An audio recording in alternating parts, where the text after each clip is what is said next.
Bonjour à tous. Bienvenue sur cette chaîne, si vous êtes nouveau, n'hésitez pas à vous abonner, c'est parti. Ronaldo de retour en Espagne? Les prétendants s'annoncent jour après jour, mais on est encore loin de l'épilogue dans la série CR7. Le Portugais a essuyé un refus de Chelsea par la voix de Tuchel hier, mais pourra se consoler avec l'intérêt d'une grosse pointure ibérique, l'Atlético de Madrid. ESPN assure même que les rojiblancos sont bien en course pour la venue du quintuple Ballon d'Or, sans oublier le Bayern, qui a plutôt communiqué l'inverse publiquement. Notre avis, dans un passé pas si lointain, l'évocation du mot Ronaldo résonnait comme un cauchemar dans l'esprit des colchoneros. L'heure de la réconciliation? Lewandowski n'ira pas au PSG. Le buteur polonais privilégie le FC Barcelone pour son avenir, comme l'indique Bild. Lewandowski n'envisage pas, pour l'heure, un transfert au PSG ni à Chelsea, les deux autres prétendants pour la venue du buteur. Ce dernier a d'ailleurs refusé de négocier avec ces deux clubs, mais rien n'est encore figé. Notre avis, Lewandowski ne veut que le Barça, mais ce dernier a-t-il vraiment les moyens d'accueillir le Polonais? Qui accélère dans le dossier Sanchez? Les nouvelles s'enchaînent ce vendredi du côté de la capitale. Si les joueurs sont exilés à l'autre bout du globe, Luis Campos et son équipe travaillent sur le vieux continent pour renforcer les rangs du PSG.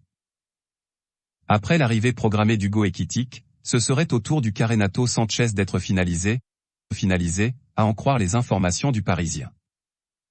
Le montant du transfert avoisinerait les 12 millions d'euros. Notre avis, Paris avance ses pions mais peine toujours autant à vendre ses indésirables.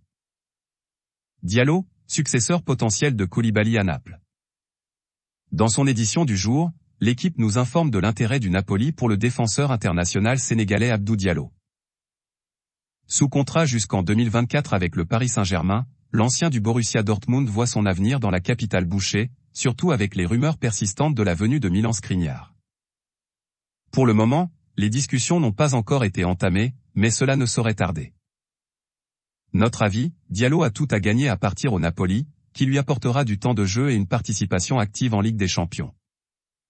Les Partenopais préparent le terrain pour Navas. Concurrencé, voire barré, par Gianluigi Donnarumma au PSG, Keylor Navas, 35 ans, pourrait rebondir en Serie A, comme le révèle le Corriere dello Sport. Après le départ libre de David Ospina en Arabie Saoudite, le Napoli cherche un nouveau gardien numéro 1. Le Costaricien disputerait la Ligue des Champions puisque le club de Campanie a terminé 3e du dernier exercice local. Bien qu'heureux à Paris, Navas pourrait être tenté de retrouver un statut de titulaire indiscutable. Mais il faudra que le Napoli s'accommode du salaire conséquent du gardien, estimé à 12 millions d'euros par an. Notre avis, Navas s'accroche à son salaire confortable à Paris, mais le Costaricien a encore le niveau pour jouer les premiers rôles dans un grand club européen. Et maintenant, Azpilicueta dans le viseur du Barça. Au lendemain de l'officialisation de la prolongation d'Ousmane Dembélé jusqu'en 2024, le FC Barcelone ne compte pas se reposer sur ses lauriers. Si le dossier Lewandowski reste ouvert, le club catalan recherche activement un latéral droit. Et selon l'équipe, César Azpilicueta, toujours en contrat avec Chelsea, représente la cible numéro 1. Notre avis, les Blues se montrent gourmands, mais l'expérience d'Azpilicueta ne sera que bénéfique pour le Barça. Bernardo Silva, dossier compliqué pour les Blaugrana. Voilà qui pourrait refroidir quelques ardeurs du côté de la Catalogne. Très apprécié par Xavi, Bernardo Silva est un objectif des Blaugrana en ce mercato estival. Le club catalan attend de vendre Frenkie de Jong pour avoir les fonds nécessaires à l'achat de l'international portugais.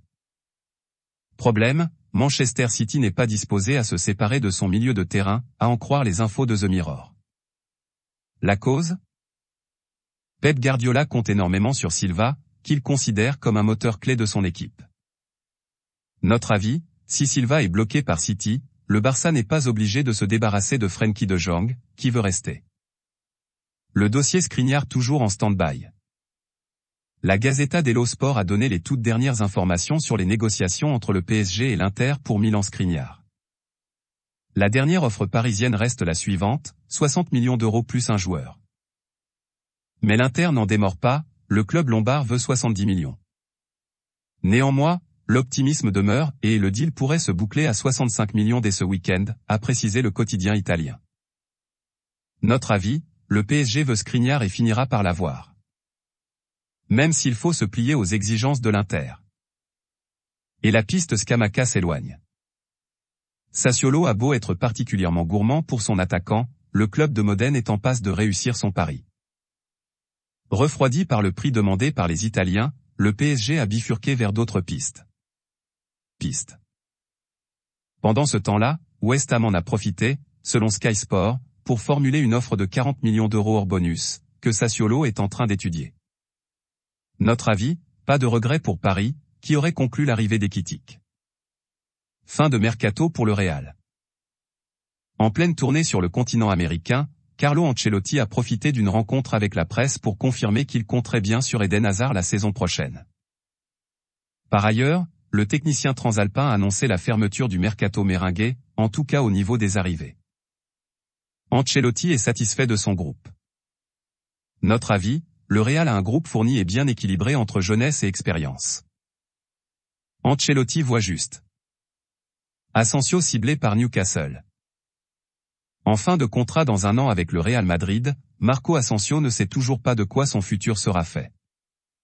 L'international espagnol semble parti pour honorer sa dernière année de contrat, mais Newcastle a des vues sur le Majorquin. Le club anglais a soumis une offre de 28 millions d'euros selon Mediafoot, refusée par le Real, qui demande 35 millions pour son attaquant. Les discussions se poursuivent.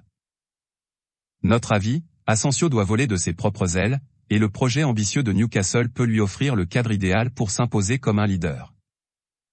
Bernardeschi vers Toronto. Libre de tout contrat, Federico Bernardeschi va signer à Toronto, MLS.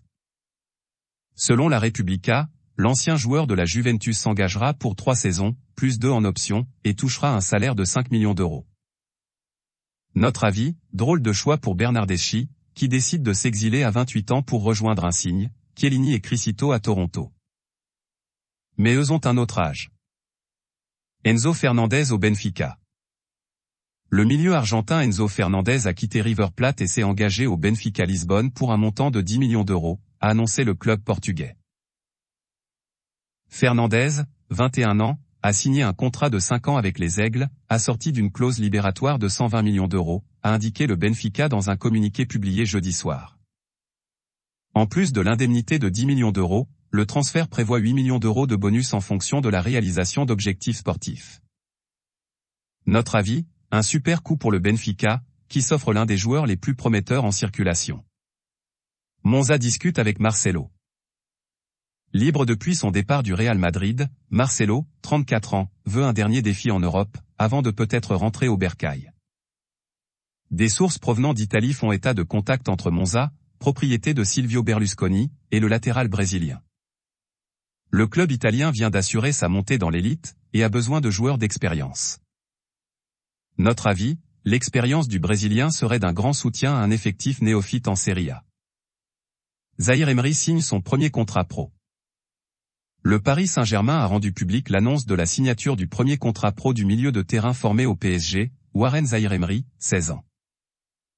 Avec un contrat de 3 ans à la clé, l'international français U17 continue de gravir les échelons à grande vitesse, et suit la trajectoire d'un certain El Shaddai Bitsiabu.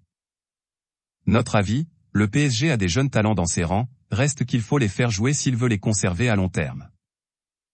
Depay vers un retour en Premier League? Le départ de Steven Bergwijn à l'Ajax a laissé une place libre au sein de l'effectif de Tottenham. Les Spurs ont un nom en tête, celui de Memphis Depay, selon les informations du Daily Express. Le Néerlandais a un contrat courant jusqu'en 2023 et le Barça n'est pas contre le vendre, alors que le secteur offensif catalan tend à se boucher pour l'ancien lyonnais. À voir donc si l'offre de 20 millions formulée par les Londoniens suffira à convaincre Barcelone. Il faudra ensuite convaincre le joueur de revenir en Premier League. Notre avis, Depay va se heurter à un mur avec tous les renforts, déjà, annoncés en Catalogne. S'il veut être titulaire, le Néerlandais doit s'en aller. Mahrez scelle son avenir. Après des semaines de pourparlers, Riyad Mahrez et Manchester City sont tombés d'accord sur une prolongation de 2 ans. L'international algérien est désormais lié au Ski Bleu jusqu'en 2025. Notre avis, auteur d'une nouvelle saison pleine chez les Mancuniens, Mahrez est récompensé à juste titre d'un nouveau bail. Voilà, c'est pour tout aujourd'hui. Si vous avez aimé la vidéo, n'hésitez pas à la liker, partager et surtout vous abonner pour ne pas rater mes prochaines vidéos. Merci.